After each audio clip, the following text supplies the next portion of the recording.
Grief is not the end of your story, it's the beginning of a new chapter. Welcome to the Empower Grief Journey podcast. I'm your host, Chris Mamone, and I'm the founder of the Empower Grief Journey coaching and podcast platform. Each episode brings real conversations with people from around the world who have navigated grief and discovered the strength to create new and inspired beginnings. You'll discover how to walk from loss to empowerment through powerful storytelling that will guide you towards a future filled with courage and hope. Today, I have an awesome guest with us. He's also from the East Coast, and I'm excited to speak with him on this unique aspect of grief and loss. His name is Rob Gutro. He's a best-selling author, an award-winning author, a paranormal investigator, and a pet medium. Since he was a teen, he could receive messages from ghosts or spirits who have crossed over. And as a meteorologist in his career job, he also provides scientific explanations about how energy is the baseline for the afterlife and the medium that entities use to communicate with us. I'm very much, as you guys know, a very open spiritual person, as you guys have heard on my podcast, and I do like to open our conversations up to what possibly could be after life and death for us. And I'm really excited to speak to people who have that ability to connect in mediumship, because there is a way for us to connect with our loved ones. Just because I say they're not here physically doesn't mean they're not with us in a different form. And so, without further ado, Rob, I want to welcome you on to the podcast. Thank you, Chris. Nice to be here. Thanks for having me. Likewise, and I'm really excited to talk to you because pet loss is something that is not very well spoken about, but it is something that many people experience. And you certainly have a unique perspective about it with your capabilities. And so I'm excited for you to share how you found out about your capabilities that you have, and also the story you shared about losing your own pet and how that process worked for you through grief and healing. Sure. So it all goes back to when I was a teenager. And but when I was a teenager, I went to my first wake, and that was my grandfather. And so it was kind of startling to me, but it was important for me to be. Um, 7 months later, that's when it all blew up because that's when he appeared to me in full color. And I knew something weird was going on. I confirmed it with my mother and father, and my mother had this gift, if you will. So I have it, and then her father, the one that appeared, had this gift. Um, I have two brothers. Neither one of them have it, but they do. They do understand, and they believe everything. Yeah. Um, that said, it wasn't until 2005 when I was on my own as an adult. I had a puppy, Buzz. Buzz is he was a Weimaraner. Was 7 months old. This is Buzz. I'm gonna cover my first pets in the Afterlife book. Um, I was walking Buzz, and his leash opened, and there was a dog across the street. He was killed by a car right in front of me. There's nothing more devastating than that. It's a sudden accident, unexpected. Um, so um, Buzz reawakened my abilities, if you will, and he taught me how pets communicate. And as someone who likes to journal, I kept notes of everything in a diary. That became the impetus of my first book. Um, while I decided to write this book after like 3 years or 2.5 years, I started to write the book because I realized that so many pets are going through this grief. Uh, they need some assurance that our pets, like are still around them, spirit, and reaching out to them and giving them signs. So I thought, okay, I'm going to write a book. My dad passed during that time, and my dad helped me prove to my mother and brothers that he would wait using a handkerchief. Um, so that all became the first book that I had read, Ghosts and Spirits Explained. And Buzz has a chapter.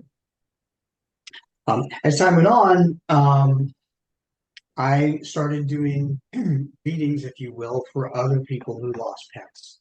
And it brought a lot of healing to them. And it brought a lot of comfort to me, too, because if I can do that, if I can use this gift to bring healing, then that is my purpose. I think that's a really beautiful purpose that you found through your journeys. And I just want to first off say I'm very sorry Buzz got killed by a car accident. That's a something my uncle's experienced multiple times with his dogs, and it's a very tragic way for them to pass. So I just want to say my condolences on that.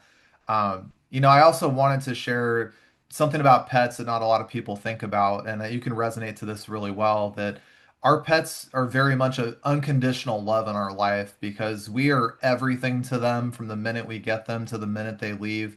And they're in our life, by the way, for just a short period of time. And so, pets oftentimes don't talk back to us. They don't really communicate in the ways that humans communicate in. And they're oftentimes very much there to comfort us in many ways that sometimes people in our life are not able to show up for us. And so I think that's what makes losing a pet very, very hard. Yeah, I totally agree. So in my in my daytime career, I was a meteorologist. I was a scientist. I just retired, so happy to say. And as a meteorologist, it was important for me to understand some of the science behind how this all happens. So there are two aspects that I look at. One is behavioral science, which is how pets behave in their lifetime. And they use those same behaviors to give signs from the other side. I can get into that a little more. The other aspect of it, from the scientific side, is the science of energy. Now, energy cannot be destroyed. There's a thermodynamics law that says of conservation of energy. It says energy can't be destroyed; it can only be transformed. And as a scientist, I know that there are energies within our bodies. If you think of cell splitting, if you think of how thoughts are measured as little electrical impulses, so what that law does when it applies to the afterlife is that our memories and our personality and the knowledge of our life couple with that energy, and we make a choice. Make a choice when we die to either cross over into spirit, the other side, heaven, Valhalla, whatever you want to call the other side. Or we can stay earthbound, which is not a good choice, and that's what I call a ghost. So spirits have crossed over, ghosts are earthbound at a fixed location of their choosing. Um, Ghosts and spirits cannot communicate with each other. The earthbound ones can't communicate with their loved ones who have crossed over. So I highly recommend crossing over. Um, but back to the behavioral aspect for a moment. I have learned that dogs, for instance, I'll use dogs as a baseline because I'm a dog dad. Dr. Stanley Coren is somebody that I have read a lot of books by. He wrote The Intelligence of Dogs and How Dogs Think. And what he explains is that dogs learn on multiple levels. So there's instinctual learning, there's habit and routine, there is verbal learning, there is emotional response learning, and there's socialization, all kinds of things. So because dogs learn on all those levels, they're really quite intelligent. And because they learn those ways, they can actually replicate them from spirit. So you may hear around dinner time when your dog used to be fed, you may hear their nails on the floor in the kitchen. You may see them or a shadow of them near the kitchen table. Um, so whatever your dog or cat or bird or rabbit used to do in life, they will do the same from the afterlife. That is really fascinating that you say that because I lost my first pet last year to cancer, and I could not really explain why, but in that first 3 to 5 days after he passed, what you just said is what I experienced. I heard like him chewing on food. I heard his rustling on his blankets. I kept hearing that, and I would wake up in the middle of the night, and I'd look at his empty cage that I had, and I kept thinking he was there, and I really felt like he was in many ways. Yeah, and that's a good way for them to let you know that they actually are still around you. Um, I'm sorry about the passing of your pet. Is that a rabbit? It Or was 12-year-old. Yeah. What I'm I wanted to ask you, what kind of signs did Buzz leave you after he had passed? Did you hear claw marks on the floor? Were there some familiar noises that he made signs of? He made a lot of things. So one of the first signs that he gave me and was a musical sign. Now, pets can help give you musical signs with the assistance from a human in spirit who understands what the music means. So when after Buzz was struck by a car, it took me 2 hours to get home, and the neighbors helped transport his body to my driveway and back of my truck to get him cremated. But I walked into the house, and I was the only one there. I had a roommate at the time who was walked into the house, and the radio was playing, and I will never forget it. I did not leave the radio on, and the song that was playing was "The Dance" by Garth Brooks, about a man who loved very deeply and lost the love of it. Couldn't be any more appropriate. Wow. While I was looking for my keys and my wallet and the radio, because I didn't know where the radio, the second song came on that was also a direct message. It was a song called Monday Morning Church by Alan Jackson.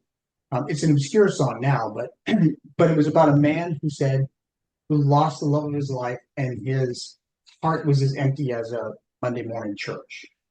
Um, and I was astounded by those things. I finally found a radio and I turned it on. And on my way to the vet, I called a couple of friends and I said, please meet me there. They did. And we met out.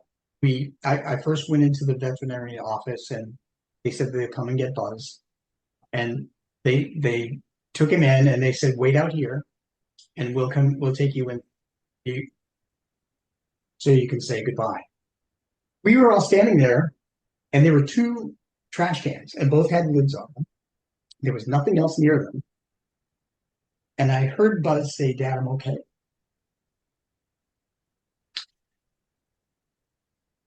At, at that moment, one of the lids on the trash can shot up in the air, probably about 3 or 4 feet high. Nothing behind it. So I knew it was him.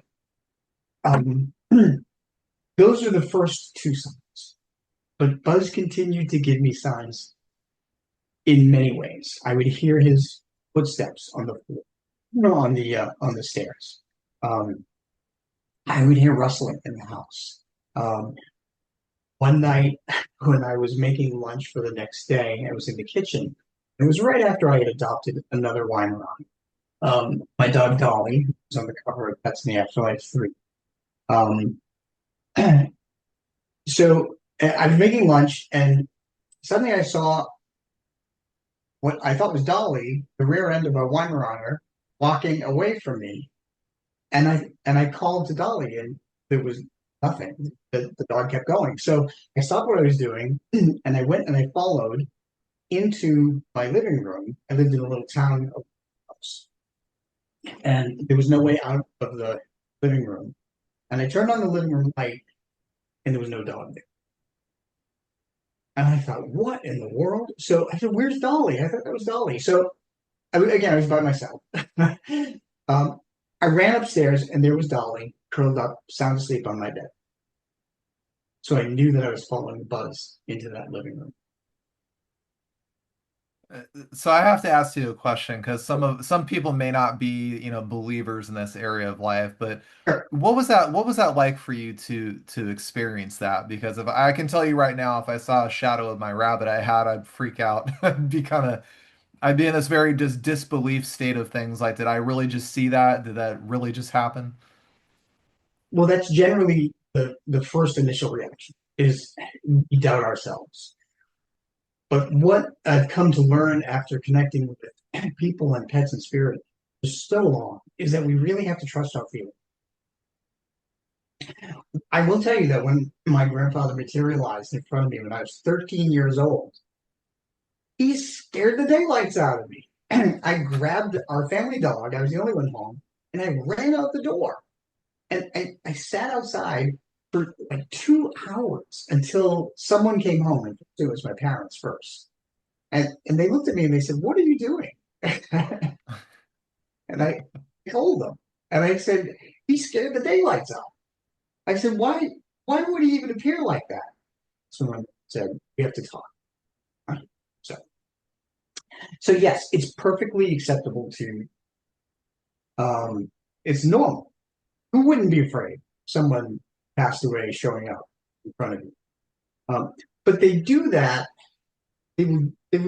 whether it's a shadow or in full color, which is very rare because it takes too much energy to burn. They do that to give us an assurance that they're okay, spirit. So, one of the questions I have for you too is you brought up this idea about energy, and I was very addicted to watching Ghost Adventures for many, many years, and my brain always went to this place of like, how do we prove this? How do we validate it? Because there are people out there that set up things on TV to make stuff look a certain way, and but you made up a very valid point when you brought up behavioral science, is that energy cannot be destroyed. It can only be manipulated and changed, and I do find it very interesting that our souls are in these body vessels of ours, even pets for that matter. And in that energy transfer of things, do our souls and do our pets still maintain, pretty much fully who they were in the earthbound form as they do in spirit? So when we transition, that's a great question. When we transition, what I've learned is really we are just energy, and and it's with our soul, and the soul is memories, personality, and every living is a soul. But it's really just energy, and we can't really conceive what energy looks like. I mean, you can look at lightning, for instance, and that's energy. You can get light coming, oh, that's energy. Um, but it's hard to imagine that with a consciousness. But in essence, that's what we are. And when when we cross over, we join that greater energy. Some people call it God or Allah or whatever. Um, but that's what I found out what happened. Um, Interesting thing about energy too is that I've learned that because spirits of our loved ones and earthbounders are energy, they use energy strong enough to give us signs. They use two different kinds of energy. One is physical energy. So heat, light, water, and electricity are ways that they get strong enough to convey presence. Often, when somebody passes, they may manipulate or your electricity. Um, I went to one grief workshop where people had lost human children, and many of them, when I asked them about whether or not their cell phone has ever gone, and their number of their child past appears, I think there were like 6 or 7 people that told me that that exactly happened to them. So they can manipulate electric things as well. Um, so heat, light, water, electricity, but there's also another side of energy, and that's emotional. Energy is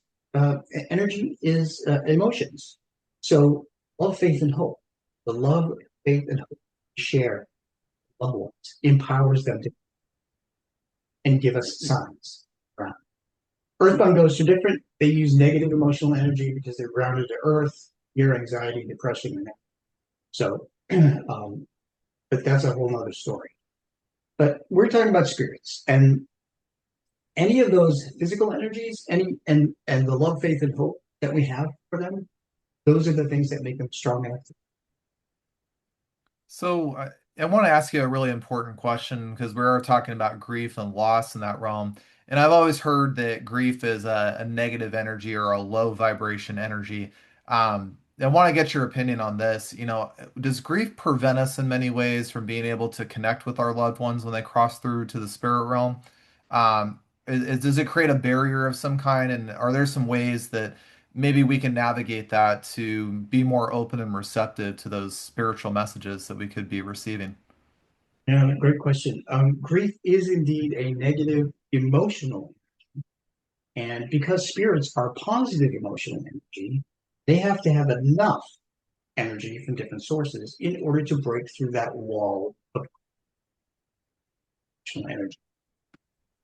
Typically, what happens is the grief is much more intense first 2 to 4 weeks, and that varies from person. So usually I tell people that the easiest way for um, pets or people to come through is to ask them, because dreams are the easiest way for spirit to communicate, because our logical mind, part of the brain that says, oh, that's not possible, that's not a sign, that's asleep. And that way they're able to come in.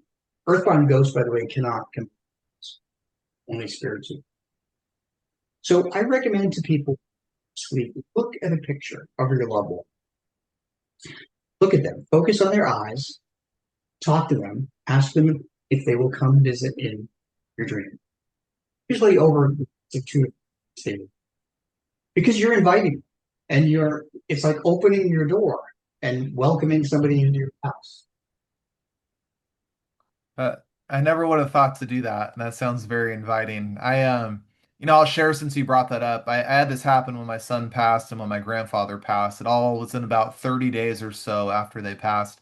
I did have those dreams that you're talking about, and they were so vivid and so clear, like you and I talking on the podcast today, clear. And I could not make sense of it, and especially with my grandfather, I couldn't figure it out because if I felt like I was talking to him for hours and he showed up out of nowhere.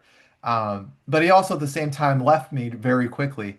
And I kept asking, where are you going? Like, where are you disappearing? And he wouldn't answer it. All he would say is, I love you and I have to go. And I never understood, like, what that was. And I still to this day don't know what he meant by that. Um, but yeah, I think it's interesting that you validate that in many ways, that when we open ourselves up to allowing ourselves that energy to come through in a dream state, it is in a many ways allowing us to have that connection with them to get a final message. Yes, and your grandfather probably um, wanted to just come in long enough to let you know that he's okay, and that and that he's around you, actually helping you, guiding you from the other side.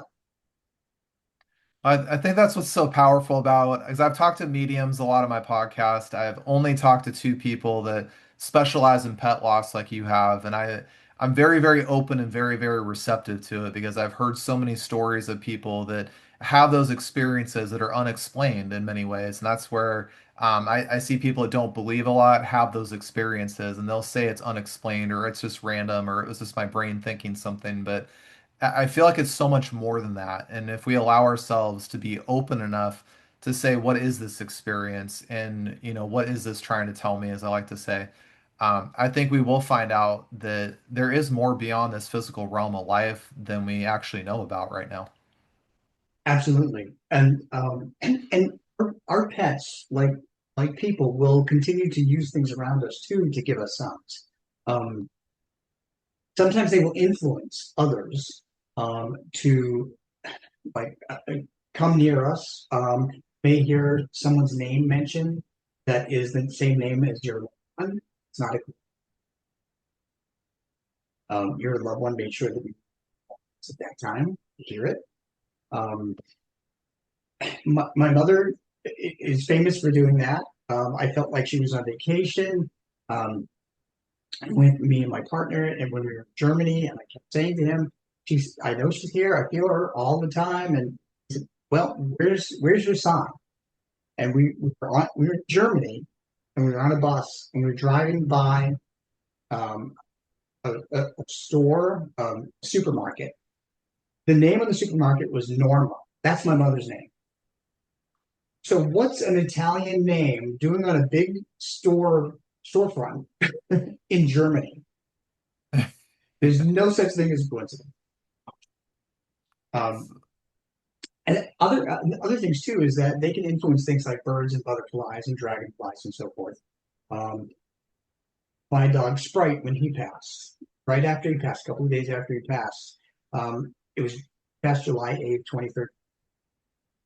A yellow and black butterfly came into the backyard with the other dogs. And normally we have have dachshunds and Weimaraner, and they would always chase birds, butterflies, anything. They didn't do anything. That butterfly on the ground, same way that Sprite used to kind of amble around because probably with boxing, and they didn't touch it.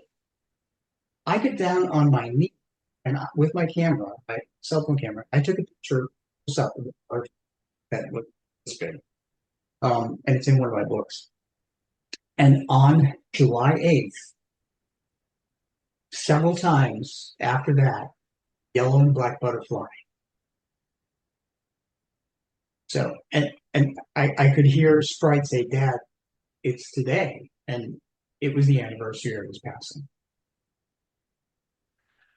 That is so fascinating to me that they can influence other energy and other forms of being in our physical plane. And I wanted to ask you about that too because I've been curious. I've gotten two rabbits since I lost my first one, and I for some reason feel like the one who's a boy, he's got this boisterous, crazy energy, and I wanted to ask you, if we say we have one dog like Buzz or Sprite, and then we get another pet after they pass, are they influencing them with the behavior in a certain way to remind us of them?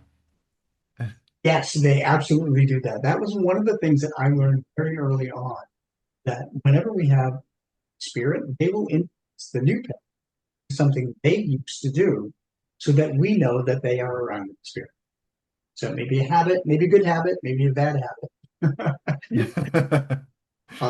When our dachshund Franklin passed, Franklin was he was the most stubborn, bullheaded little dachshund you ever have met. When he passed, 2 years later, we adopted another dog, 10-year-old dachshund terrier mix named Cody.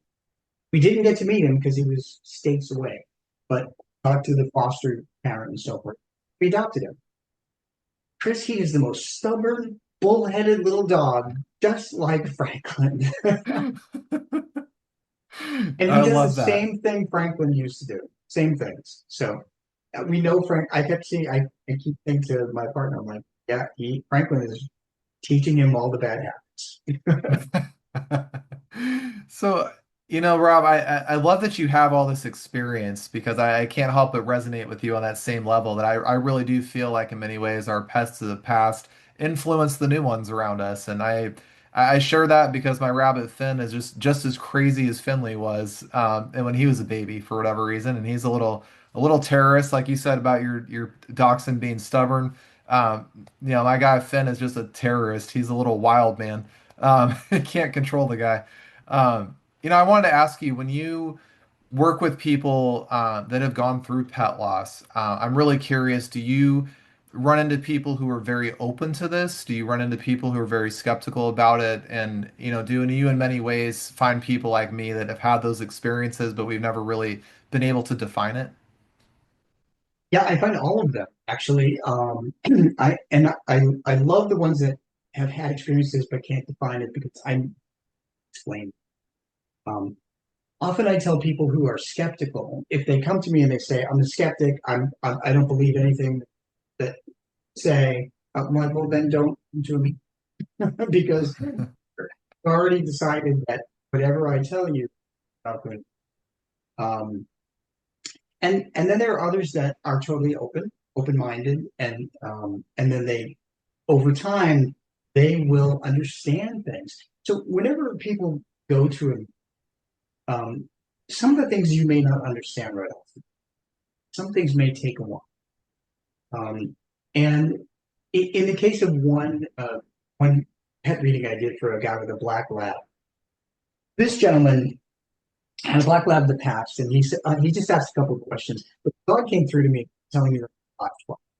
And I wrote him and I said, maybe it's a date, time, I don't know what it is, but he's adamant about 512. And the gentleman was very nice. He wrote me back and he said, "Thank you. I don't know what that means. And I'll see if I can figure it out." 8 months later, Chris, he wrote me back and he said, "I'm the guy that whose lab gave you Parkville." And he said, "I'm a doctor and I was in my office this week and I was meeting with a patient who had a collapsed lung. I went and I wrote down the medical code 512. my dog passed from collapsed lung. Whoa. Okay. That's very on point. That's Yeah. Um, so um, one thing that I want to talk about, though, in terms of grief, um, it's natural to feel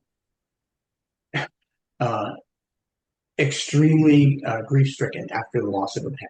And the reason for that, that I have found, and I've read psychological studies, is that we raise them the same way as children. We take them to school, take them to the doctor. We teach them to play well with others. We teach them routine. They know when dinner time is. Out this. When they're sick, we help heal them. Um, they learn words. They learn all kinds of things from us. They read our emotions. And I always tell people that the only difference between a pet and a human child is that a pet will never grow up and marry someone you don't like, and right? And pets don't often talk back. So, but because we raise them like, the grief is extremely deep. Um, and I have, honestly, I have received emails from people who told me that um, they were at the end of the rope, just in grief. And I have them call 988, and I try to do immediate connections with them. And but that's something that is really important. Mediums are not therapists. Um, People have to seek out resources to work through their grief, and no pet wants you to go that far in grief. What they want you to do is honor their memory, share their happy memory, talk about it, adopt another pet in honor of them, make a memorial garden or something. Even if you keep a gallery on your phone and you look at them every now and then. I have done a couple of things to help in my own group because in July this year, my dog Tyler passed, and it was 4 days after a diagnosis of cancer. It was fast acting. It was stage 4 cancer. We took him in for a ultrasound on the 25th of July by the 29th. Totally unexpected. I was gutted, hollow. I was empty. Um, and yes, it affects pet mediums the same. It doesn't matter that I have an ability to. My grief blocked those messages.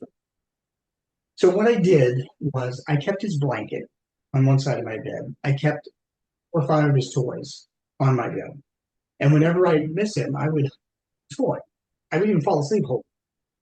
Um, it was very therapeutic, and it's something I always recommend. Um, but talk to somebody about it. In a couple of my books, I do have licensed therapists have a chapter in there on how to cope with it, because that's such an important part. I think that, when we lose a pet, it's a very hard loss, like you said. Like it's almost like losing a child or losing a family member we're very, very close to. And the thing too that I learned about losing a pet, because that's the first time I've gone through that, I didn't realize how much of a routine they are in our life. I mean, we have, I don't know what it's like having a dog, but with rabbits, you got to get up every morning and clean the cage. You got to feed hay, do food, do water, do the same thing at night. And when they're gone, that routine in your brain is still there, kick firing, automatic. You're not thinking about it consciously. It's very subconscious process. And when they pass away and leave, our body's still in that mode of, well, I got to do this for them. I got to do that for them. And I really appreciate and love that you said that you hung on to his blanket and his toys and held on to those in those moments. I think that is something very, very normal, and I wish more people would accept and adopt in their healing process because I think when we try to, clean things up and put things away or get rid of things, it's almost like pushing us in the grief process to get over it very quickly. And unfortunately, our bodies and our minds are not going to do that. I've always told people it's not going to happen that way. But giving ourselves that opportunity to sit with those things and process those memories and relive those good experiences we had with them. And if that means holding on to a blanket or a toy, that's completely normal. And I think that's something that should be honored in that grief journey. Yeah, it really has helped a lot. I know that when my dad passed, my mom wanted to get rid of his clothes immediately. She said it was too painful. So we honored her request, and then what she did keep was she kept looking at pictures from their wedding from 53, so forth. So she held on to other things. But with a pet, it's, they don't have that many things. So it is, to me, it's very important to onto some of the things that, and it does bring. Yeah, I think it really gives us a good sense of closure in many ways to hold on to certain things. I did that with my pet rabbit. I still have blankets of his. I still have certain toys. I have a small amount of his fur from when he would shed. I know my wife thought that was crazy at a certain time, and I said, I don't know why, but I can't get rid of it. I know it sounds crazy to me, but when you have a pet in your life for 12 years, or if you even have a dog for, some people I've known have had dogs for 15 years or cats for 20 years. We don't really think about it consciously, but that in many ways, that's a big, big chunk of your life. That wasn't just a one-off circumstance with someone you had in your life. And so, I think too, when we go through our phones, by the way, and I'll shamefully admit right now, I have thousands of rabbit pictures on my phone. I don't know why, but those are my pet photos, and I'm glad that I kept my pet photos, by the way, because they pop up on my auto feed all the time, or I look back and say, oh, that was that one crazy time somebody chewed the baseboard up, or somebody clawed my clothes to death, or whatever it was, and it makes you in that moment of grief have that little spark of, hey, you know what? I remember how annoying that was in that moment, and I missed that, and I wish that happened again. Yeah, and really the gift of love that they gave us, the gift of unconditional love, is the greatest gift. And it's not something that we learn. I think a lot of people, pets, learn it much faster than those without. Um, but that's what keeps me going. I have 5 dogs in spirit right now, and we currently have 2.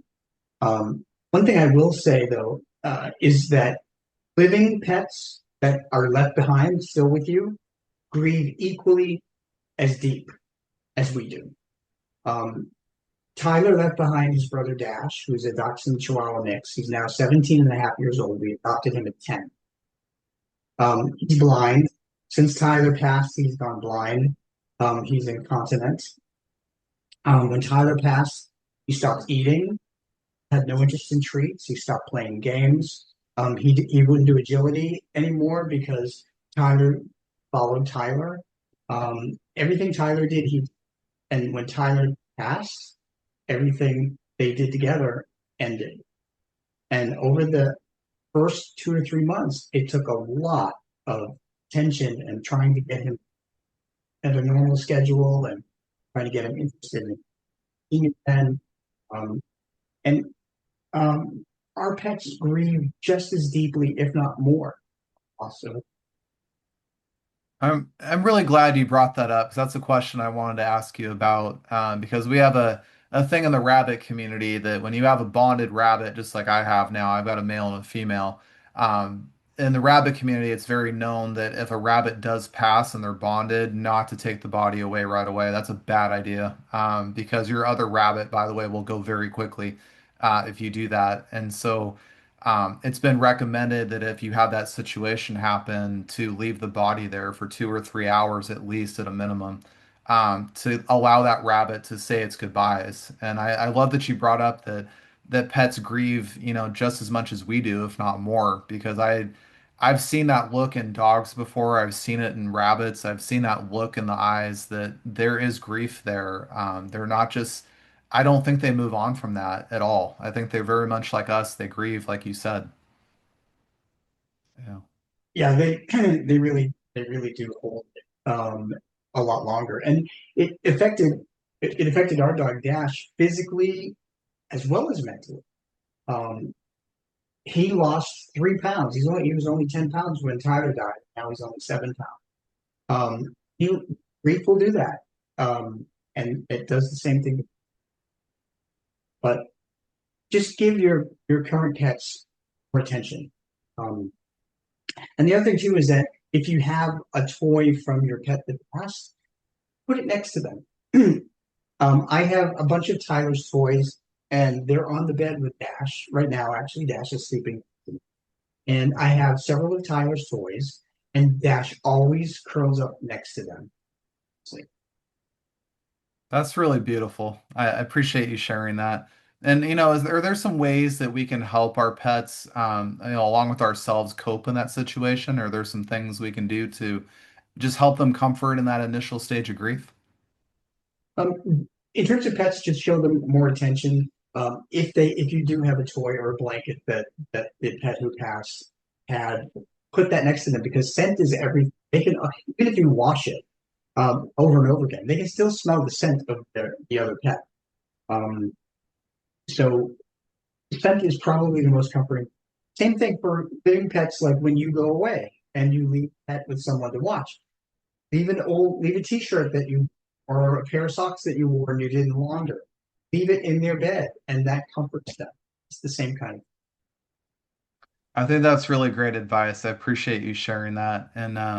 And Rob, I wanted to, since we're getting close to wrapping up the podcast, I wanted to leave some space to talk about your books that you wrote because I can tell you've written many, many books, and I wanted you to share a little bit about them with our audience because I'm trying to raise more awareness on my podcast to hold space for people who go through pet loss and not. I've gone through that place of people saying things like, "Oh, it's hard to put them down, isn't it?" Or, "Oh, you can get another one." And I just don't. I feel like those are inappropriate to say to people who lose pets. And I also feel like there's a lot of help your books can provide comfort-wise for people who are going through pet loss. So I'd love to open it up for you to tell us a little bit about your books and how they can help people going through that side of grief. Sure.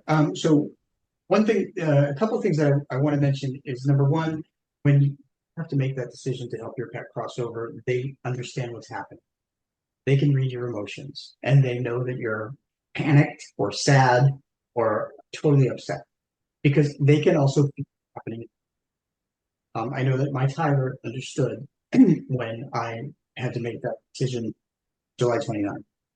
And usually when they come to me, they always have thank you. So, um, so that's really important. They don't want us to feel guilty about having.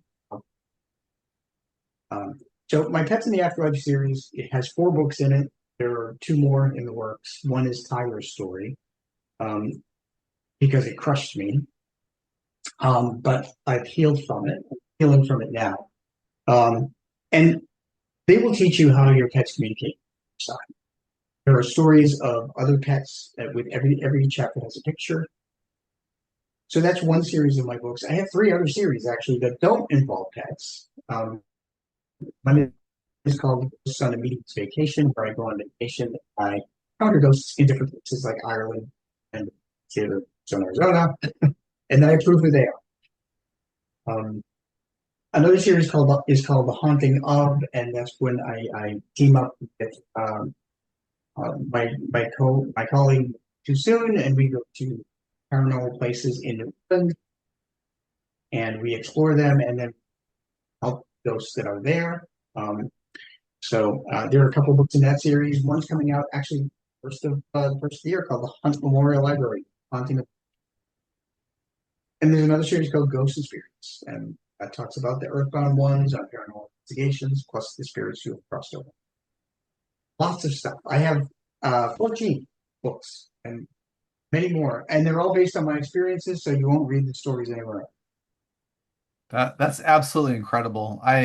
Rob, I just want to say it's been an incredible pleasure to speak with you today about pet loss and give us some background into our pets because like I said, pets are very unconditional loving and they're a little more unconditional than a lot of humans we meet along our journey, and they have so much to give us, so much to teach us. And it's been a real pleasure for you to share your story today of going through the pet losses you've gone through and sharing your gift of being able to communicate with them. I can just tell that you are able to help these people through these situations that a lot of society tells us to move on with, but it really helping us keep that connection going, even if we decide to adopt another pet, or even if we don't, letting us still maintain that connection. Do you also, by the way, provide mediumship to people who go through pet loss?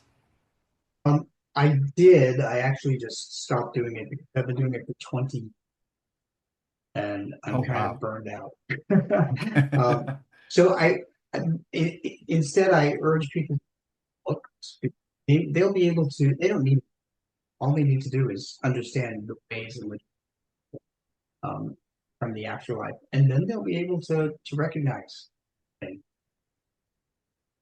Well, that's if that's one thing I can encourage listeners today that I think we all took away from Rob, this is a very powerful one, is be very open. Allow your intuition to guide you. Allow yourselves to, if you hear those clickety clacks of nails on the floor, know that that's your pet nearby. That's completely okay. Just acknowledge that and allow that feeling to come through because as we've come to find today, our pets not, they left here in physical form, they're still here in a different form for us. And more often than not, they never leave our side. And so I just want to make sure you guys take that opportunity in one of these moments to allow yourself to feel the feels, as I like to say, because you've got to feel to heal. But I also do believe that, our pets guide us forward in many ways into different aspects of our life. So, Rob, what I want to leave us with is that if anybody's listening to this episode and they want to connect with you, where can they find you? They can go to my website, robgutro.com or petspirits.com. Goes to the same place. And I'm also on social media, Threads, Instagram, Facebook, LinkedIn, YouTube, TikTok, all those places. I love that. Well, for listeners, I just want to let you guys know when you get done listening to this podcast, go ahead and look in the show notes. I'll have Rob's contact information there as well as his social media. I definitely recommend reaching out to him. Go look up his books. I'm sure they're available on Amazon. I'll have the links for that too. But as you can see, he's just a great guy with a very experienced knowledge with pets. And I do know that if you guys are going through a hard situation or at the end of life with your pet, or even you've lost a pet and are looking for that closure, I'm very confident his content and his books will be a solace for you as you navigate through that grief journey. Rob, thank you so much for being a guest on today's show. Thank you, Chris. It's been a pleasure to talk to you. And I want to thank all of our listeners today for joining Rob and I on today's episode of the Empower Grief Journey podcast. If this episode resonates with you, please share it with somebody you know who could benefit from Rob's story. For more episodes that are designed to empower you and support you during your grief journey, visit empowergriefjourney.com and subscribe to this podcast. You can find us on Apple and Podbean. The Empower Grief Journey is all about honoring your journey, embracing your emotions, and finding strength in your own time. I want you to know that you're never alone on this journey, and together we can navigate grief with courage and compassion. Until next time, be kind to yourself and take your grief journey one step at a time.